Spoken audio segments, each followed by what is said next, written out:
So, as of recently, my hamstrings have been developing like crazy due to this routine I'm about to walk you guys through. Last time I was on stage, the hamstrings had developed a lot since the previous years because I was literally just all quad. It was weird. All quad and nothing else. But they developed a lot to get back on stage last year, and now they're developing even further. So, check out this routine. Now, before I hit any major compounds on any leg day, whether that be quad focused or hamstring focused, I always warm up my hamstrings first on a prone or seated hamstring curl machine. Prone was taken, so I chose a seated, simply because when they are warm, when they're engaged, you'll notice that your lifts are so much more effective. Your stabilization is so much more superior than when you just go in and just warm up with light weights and warm yourself into the exercise. Give this a go, guys. Okay, so we're kicking off the compound with deadlifts. Yes, my deadlifts get slammed in on leg day because my leg sessions are orientated around progressing my hamstrings. My posterior chain just needs to come up, and this has helped massively improve my back as well, because on back day I do so many exercises and in such depth that it's got me such good development. But now I hit deadlifts on a separate day where I can freshly attack these deadlifts. It's got so much back development as well as hamstring, so it's just a win-win. Guys, make sure you rotate your training around what works for you and what your goal is. Not just because it makes sense to put on paper, what makes sense for your goal. If you don't do this, you're just going to be wasting your fucking time, okay? Make sure your whole training ethos goes around your goal. So, my approach to deadlifts is very simple. Every set, besides the top sets and the back off set, is merely a means to an end. It's just used to help me warm up, so I don't expend too much energy on those sets. It's always sets of about 3 reps, maybe 4, maybe 5, depending on how I'm feeling, how energy feels when I get into the session, but typically 3 reps just to conserve energy for the seriously intense top set that I always go through. Yo, and a huge gem for deadlifts, remember, as you see me doing the top set, this is exactly what I'm doing. Push away from the floor using your feet. Lock your back to make sure your back is safe, and put all your energy into driving through your feet and pushing away from the floor. That's where your power is going to come from. I assure you, especially your initial lift. It's not just a pull. You're trying to drive and push away from the floor. The unilateral prone hamstring curl machine is absolutely madness, all right? And why it's better than the traditional variant, which the traditional variant is still very good. Like, don't get shit twisted, it's still good. But this one allows you to expose which hamstring is actually weaker. For a lot of people, they don't know. I didn't know for a long time, so I actually got on this and I realized, shit, right? My right hamstring, when it comes to contracting like this, and it's just a nice simple motion, is weaker than my left. My left feels a lot more, effective at curling in this position. So over the weeks I've worked on balancing this imbalance out, because for all I know, this could translate to lift. This could translate to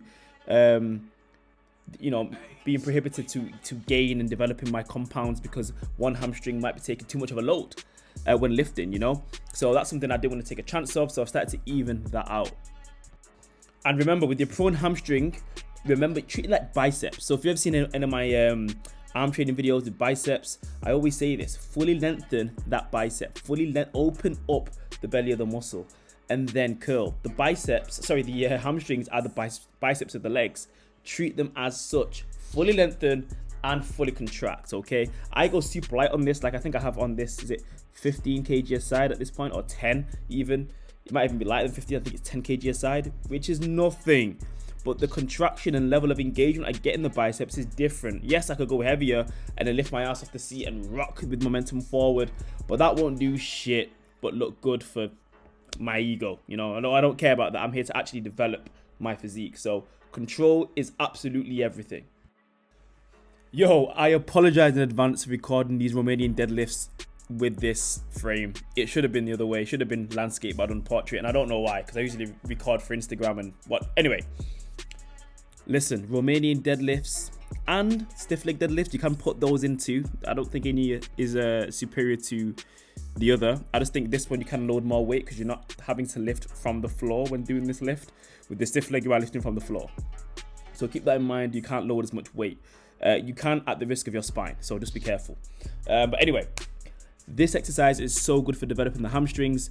Remember, there are exercises with push exercises where you can position your foot, which get hamstring stimulation, so to say, engagement, but they don't actively work the hamstring like a hip hinge movement does. You have to hip hinge to build those hamstrings. So I always do a minimum of 2 hip hinge exercises per leg day. Again, my sole objective with my legs is to build my hamstrings and to get them on par, at least, with my quads. If your range of motion is a little bit questionable, like it's just not that good between your hips and whatnot and your hamstrings, my advice is to definitely hit the variation I'm hitting, which is the Romanian. If you do a stiff leg, you do need a higher degree or a higher range of motion. And plus with this one, like I said, you can load more weight. But if you are learning about or just getting into more hip hinge movements, definitely start with the Romanian deadlift before you try the stiff leg. And you can see how far you go with the Romanian. If you have no problem going down to the floor, by all means transition to a stiff leg deadlift to try that variant out as well.